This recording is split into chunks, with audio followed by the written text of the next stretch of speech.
Oi, gente, tudo bom? Eu sou a Sheila. Esse ainda é o Lua Sheila. Temos a presença ilustre agora de um microfone, porque fiz uma pesquisa com vocês lá no Instagram e vocês me falaram que iam gostar de ter o formato podcast também. Então, enfim, ficou meio dividido. Eu falei, putz, vou fazer uma coisa híbrida então. E aí eu coloco aqui no YouTube e aqui no Spotify. Afinal de contas, você pode estar ouvindo agora no Spotify.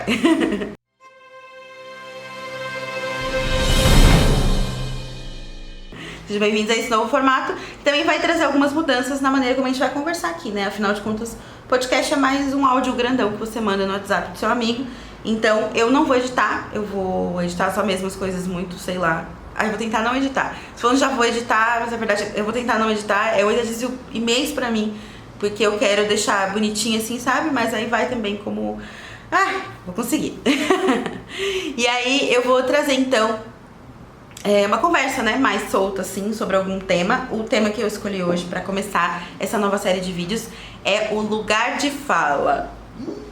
Já começa a esquentar, né? Porque o lugar de fala é um assunto que a gente já conversou, a gente, sociedade internética, já conversou durante muito tempo, já tem textos maravilhosos, livros maravilhosos pra falar sobre isso. O que mais que eu vou falar sobre isso?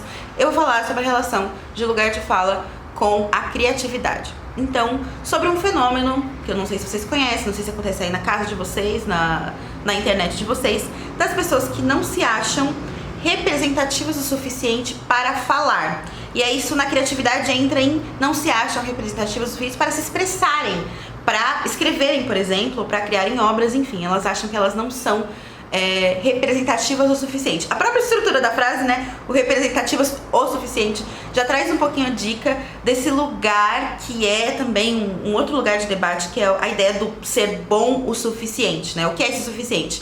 Por ser abstrato, ele é perfeito pra gente botar na nossa vida e ele nunca mais sair, porque como é que você vai debater contra um conceito abstrato? Então a primeira coisa que a gente precisa fazer é trazer pra terra, trazer pra um campo que a gente ainda consiga acessar fora dessa abstração, né? Fora dessa coisa que a gente não entende, enfim, vira uma autoridade imensa, quando na verdade é um vazio imenso. Então, o que seria ser representativo o suficiente? E por que isso entra em jogo? Esse é o lance. Eu tenho pensado e conversado com isso com as pessoas mais próximas e também tenho investigado a partir das mentorias que eu faço, dos cursos que eu faço e tudo mais.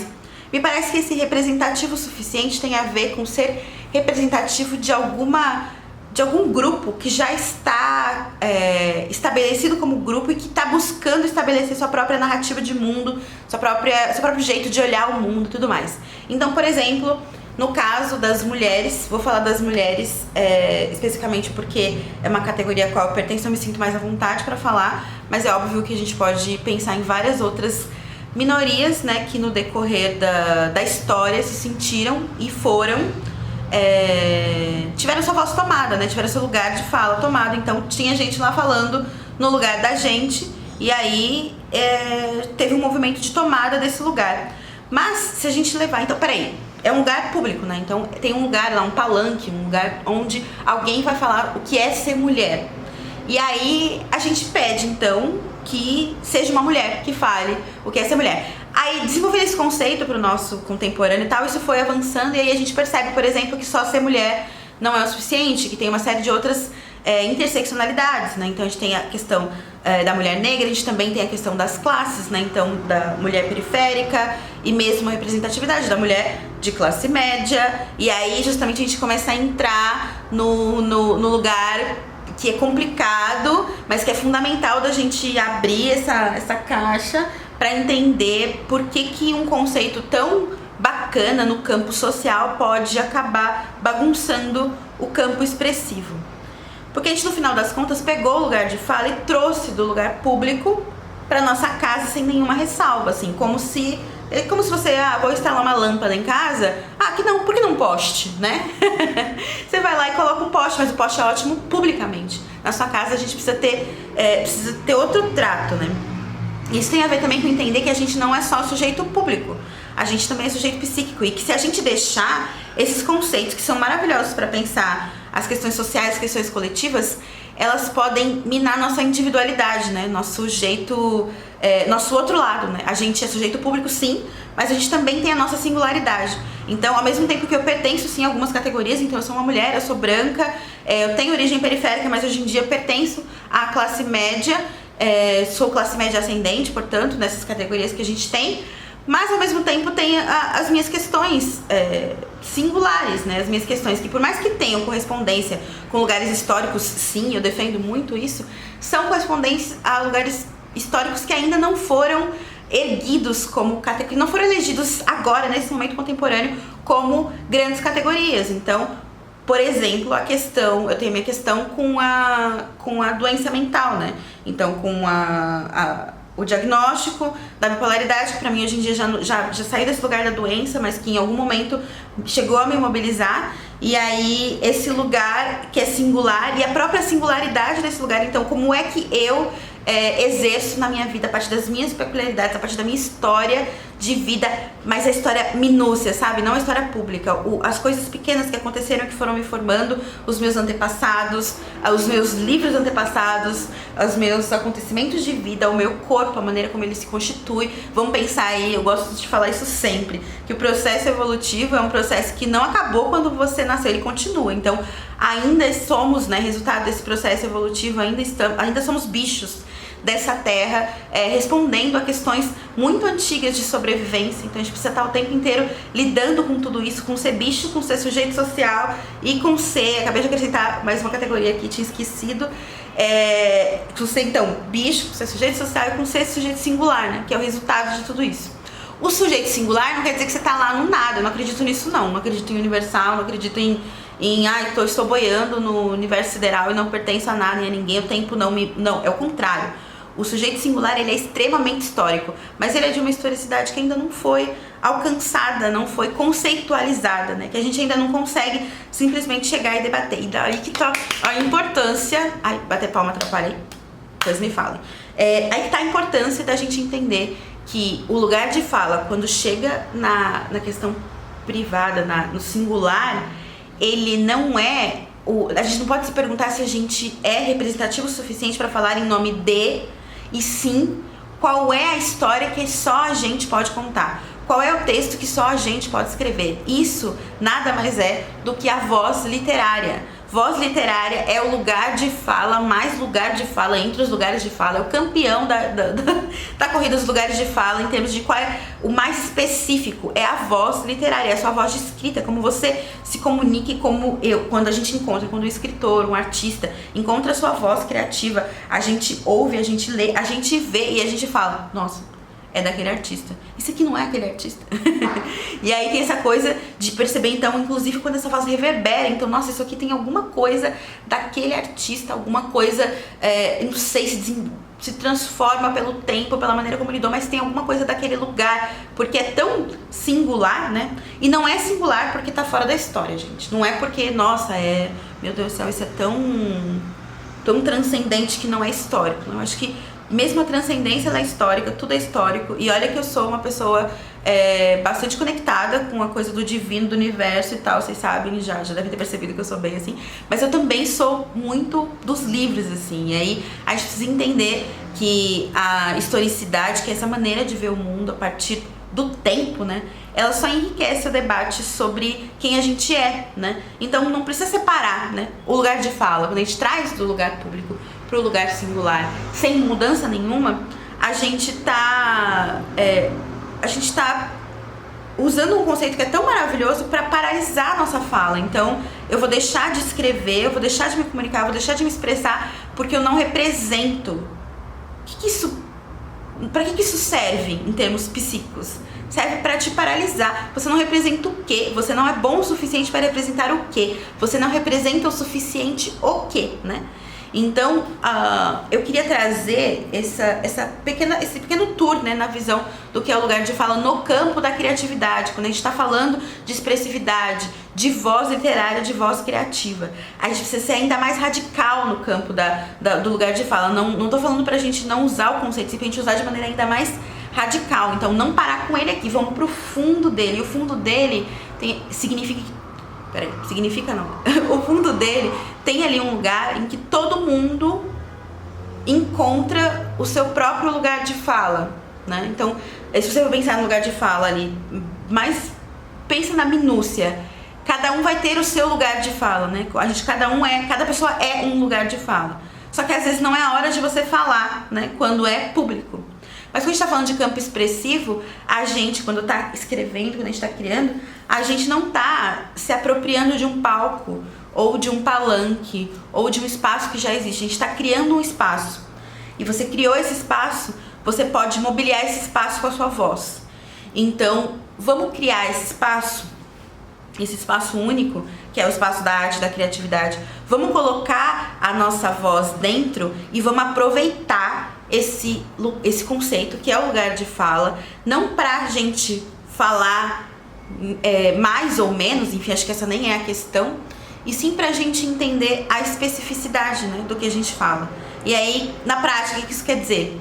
Pra gente entender o quanto cada ação que a gente toma é resultado de um processo biológico antigo. Então, se você acredita em Big Bang, desde o Big Bang a gente está chegando nisso que a gente é, passando pelos seus antepassados, passando pelo seu processo de vida que vai trazendo coisas, enfim, se tiver uma dor isso fica mais claro e isso vai moldando a sua vida, mas se você não tiver, é só porque você não está ouvindo, mas a sua constituição biológica, deu pra ouvir aí o barulho? Gente, como eu não vou editar, né, então pausei aqui. Então, de novo, a sua constituição biológica tá vindo lá de antes. Então, como a gente chegando como espécie, a gente chegando a partir dos nossos antepassados, chegando a partir da gente mesmo, menor, né, se desdobrando em células e aí chegando agora no presente, a gente é resultado de um processo específico, de especificação. E, ao mesmo tempo, a gente vai passar por esse processo historicamente. Então, historicamente, culturalmente, né, o nosso duplo, essa história que é esse lugar cultural, ele vai se construindo também dessa maneira, né? Não da mesma maneira, são lugares diferentes, mas muito conectado com essa evolução, então, das tecnologias, com essa especificação de que a gente vai se tornando e tal, e passando pelos nossos antepassados, a cultura que a gente recebe, e aí a gente vai se especificando e chega no momento presente. Então, a gente é resultado, né, de tudo isso. E um resultado bastante específico, portanto. Então, se a gente vai criar a partir de tudo isso, não é a partir de algo que começa agora. É algo que vem de antes. É importante perceber isso por quê? Porque aí você se percebe não só como categorias, não só como as categorias que você já compreende, né? A gente se expressa, a gente cria artisticamente e a partir daí a gente começa a compreender inclusive a necessidade de levantar novos conceitos e não o contrário, né? A gente não pode deixar que o conceito entre nesse lugar de liberdade que é a criação. A criação nada mais é que um pensamento o mais livre possível, é um pensamento psicobiológico, porque ele vai ser feito a partir não só da nossa mente e dos conceitos que a nossa mente e que a gente coletivamente, essa mente coletiva é capaz de erguer, mas também a partir da conexão, né, entre a mente e o corpo que resulta no pensamento imaginado, na imaginação. A imaginação nada mais é do que um pensamento mente-corpo, e aí esse lugar, como ele ainda não foi, e aí eu vou ser provocativa agora, colonizada pelos conceitos, esse lugar ainda não foi colonizado pelos conceitos, ele pode então ter uma expressão mais libertária. Por que eu tô usando a palavra colonizados? Pra gente entender que tem um movimento de limitação do pensamento, que ao contrário da colonização, que a gente precisa estar constantemente se descolonizando, né? Aqui no Brasil, em outros lugares que foram colônia, a gente tem um lado bom desse movimento de colonização, que é a possibilidade do pensamento, né? Mas depois não serve, tem horas que não serve, né? E aí a gente descoloniza. E esse descolonizar, esse pensar antes desses conceitos, dessa colonização do pensamento, esse pensar um segundo antes é criar, né? E aí esse criar, ele tá associado a isso que é a mente, que é o corpo, que não tem ainda conceitos e que muito provavelmente vai ser a partir daí que a gente vai levantar os conceitos do futuro, os próximos conceitos, os conceitos de amanhã. Porque se a gente entrar no conceito do conceito pelo conceito do conceito, sem conectar com a vida, sem conectar com o corpo, sem conectar com a ancestralidade que o corpo traz, com a história que o corpo expressa, a gente é a expressão, né? E aí esse corpo como um processo cultural, poxa vida, se a gente não fizer isso, a gente vai ficar pensando o pensamento do pensamento com o pensamento do pensado, sabe? E aí daqui a pouco a gente tá basicamente numa grande equação linguística, né? Numa equação em que as coisas fazem sentido dentro de sistemas fechados, conceituais, mas que não servem pra vida. E aí, inclusive por amar conceitos, por gostar muito do como eles ajudam a gente a chegar em lugares, né, a achar esses lugares. A gente precisa lembrar, eu preciso lembrar constantemente, eu quero convidar vocês para lembrar que a gente precisa também largar às vezes mão desses conceitos e olhar para o que está acontecendo com a gente. Então, quando a gente está falando em nível psíquico, em nível criativo, quando eu tô falando do que você vai escrever ou não, o lugar de fala precisa ser levemente diluído, né? Ele precisa ser pensado como uma categoria, não, porque tem uma coisa da própria historicidade desse conceito, né? Que é erguido para dizer, olha, não você, eu vou falar sobre o que é ser quem eu sou e o que eu sou. A gente percebe que não tem espaço para todo mundo falar sobre o que é ser mulher, por exemplo. Não tem espaço para todas as mulheres falarem sobre o que é ser mulher. Mas tem espaço para você, mulher, começar agora a escrever o que é ser você, mulher. Então, a sua especificidade pode passar por diversas categorias, sim. Então, pode passar pela maternidade ou não, por negar a maternidade, por aceitar a maternidade, por todas as coisas que tem dentro disso, no meu caso, por exemplo, então eu sou escritora, escrita, a criatividade é um lugar que geralmente é um lugar dos homens, então eu preciso lidar com isso, não só na arena pública, eu preciso lidar com isso dentro de mim, com entender que eu sou assim capaz, escrever que eu sou boa o suficiente, aproveitando para retomar o representativo o suficiente, que eu sou representativo o suficiente, então, da humanidade, né? No final das contas, aceitar que eu como mulher posso escrever tem a ver com me achar representativa da humanidade. Num momento ali lá atrás na minha vida, adolescência, em que eu achava que a escrita, a literatura dizia sobre a humanidade. Hoje em dia eu acho que não, hoje em dia eu acho que, enfim, outro vídeo, mas eu não acredito em literatura universal, basicamente. Mas acredito em literatura como, cara, sei lá, a melhor tecnologia que a gente tem para exercitar nossa empatia, nossa capacidade de se colocar no lugar do outro, porque faz através da imaginação, né? Então, a gente basicamente me perdi horrores agora. Não lembro o que eu estava falando antes, mas estava muito empolgada para falar, então deve ser alguma coisa importante. Ai, senhor. Bom, então, e aí, o que eu quero trazer para vocês aqui é sempre que um conceito, especialmente por um conceito público, né? Um conceito que tá servindo ali. E tá servindo mesmo, gente. Tem sido fundamental pra gente pensar, especialmente, né? Todas essas questões de quem é que vai falar no lugar e tal.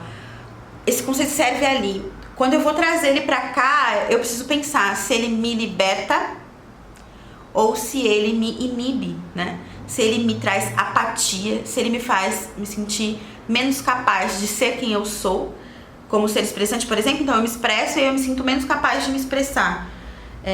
De me expressar sobre quem eu sou. Será que não tem alguma coisa errada? Vamos desconfiar toda vez que um conceito, por mais maravilhoso que ele seja num outro contexto, quando a gente vai trazer para o contexto psíquico, vamos desconfiar toda vez que ele nos fizer sentir um pouquinho mais amassado, sabe? Toda vez que a gente sentir que o nosso coração tá um pouquinho mais amassado diante de um conceito, vamos tentar descobrir. E aí é um movimento muito assim de, às vezes, trazer o mesmo conceito, mas com uma pequena mudança, com a simples determinação de que aquilo te faça bem, né?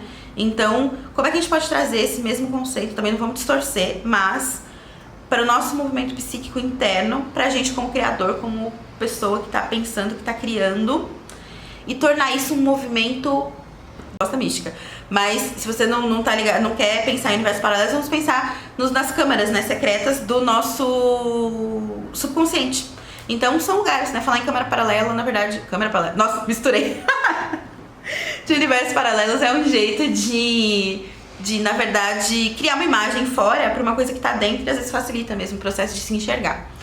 Então, como é que a gente junta tudo isso? A gente que é sujeito no tempo e a gente que tá sujeito a coisas que a gente ainda não consegue perceber muito bem. Como é que a gente consegue se expressar a partir de conceitos que a gente conhece, mas também conceitos que ainda estão nascendo, a gente percebe que ainda tá viva ali, ainda é lava vulcânica, conceitual ainda não nasceu. Como é que a gente não se deixa limitar por aquilo que já nasceu? Pelo contrário, a gente se deixa libertar por aquilo que já nasceu e ainda mais por aquilo que vai nascer. Como é que a gente junta isso? Eu acho que tem a ver com se entender como histórico e singular, como sujeito histórico e imaginativo, né? O imaginativo que é muito do presente. Então, a gente é sujeito imaginativo que junta história, que junta corpo e que cria a partir disso. Então, vamos criar, né? Não vamos deixar que as nossas criações de antes limitem as nossas criações de agora, né? Que a nossa criação, que o conceito de lugar de fala, que é uma criação, veio de um lugar, mas que foi criado coletivamente, está sendo erguido coletivamente, discutido amplamente e tudo mais, não iniba as nossas próximas criações, pelo contrário, que ele expanda, né? Como é que a gente pode fazer isso? E, enfim, falei 20 minutos. Normalmente o que eu faço? Eu edito, né? Então eu vou lá, separo as coisas principais, transformo num raciocínio pra vocês mais direto e tal. Também não dou risada, não... enfim, essas coisas. Vou deixar assim, então, por favor, preciso saber, porque assim, tô conversando com vocês, né? Tô falando aqui com o microfone agora, mas abrindo um portal no tempo que vai chegar aí pra vocês esse vídeo, essa fala. Então, me contem se vocês gostaram do formato, se vocês acham que mais assim, menos assim. Acabei nem bebendo água, né? Mas peraí, então, deixa eu aproveitar. Me contem se foi legal pra vocês. Eu gostei particularmente, mas enfim... Vamos ver como é que chega aí, porque faz parte também chegar. E a gente continua essa conversa, então, nos comentários do YouTube. Tem comentários no Spotify? Não sei, nunca fiz.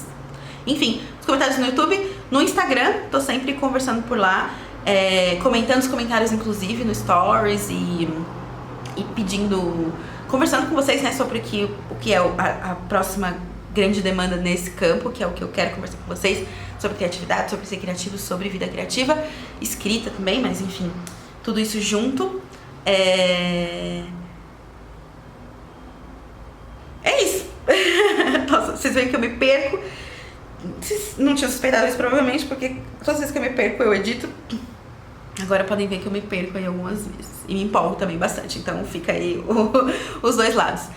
Vamos conversar nesses outros lugares, acho que eu já tinha falado isso, me adicionem, espero vocês lá, vamos continuar essa conversa. É uma conversa assim que eu acho que a gente junto chega mais longe, e aí eu vou funcionando como esse megafone em torno disso, mas, cara, é uma conversa coletiva, então quero vocês falando também. Me contem aqui se vocês já tinham pensado desse jeito, se, enfim, como é que esse conceito tinha batido pra vocês. As pessoas que eu atendo, monitorias, cursos e tal, não sei se eu já mencionei isso, porque já faz muito tempo que eu tô falando. Elas trouxeram esse lugar como um lugar de bloqueio criativo, por isso que eu trouxe aqui pra vocês, pra gente já desbloqueando coletivamente, fazer um grande desbloqueão criativo.